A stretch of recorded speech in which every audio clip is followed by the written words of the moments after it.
শবে বরাতে এমন একটি আমল আছে, যদি আপনি এই আমলটি করতে পারেন শবে বরাতে, তাহলে আল্লাহ তাআলা আপনার ৮০ বছরের গুনাহ মাফ করে দিবেন।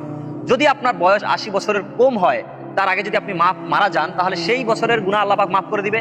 আর বাকি অবশিষ্ট বছরের গুনাহগুলো, আপনার মা বাবার গুনাহগুলো আল্লাহ পাক ক্ষমা করে দিবেন। সুবহানাল্লাহ।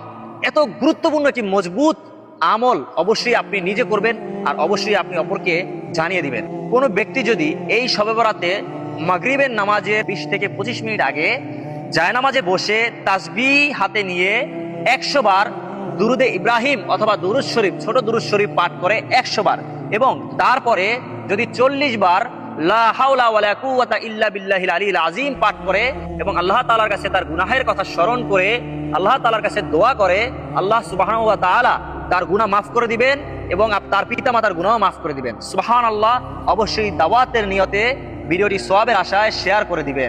শবে বরাতের রাতে কেউ যদি ১২ রাকাত নামাজ পড়ে, প্রতি রাকাতে সূরা ফাতিহা একবার, কুল হুয়াল্লাহ সূরা ১০ বার, ওই ব্যক্তির জীবনের তামাম গুনাহ আল্লাহ মাফ করে দিবেন, তার বাকি জিন্দেগি রহমত দিয়ে পরিপূর্ণ করে দিবেন।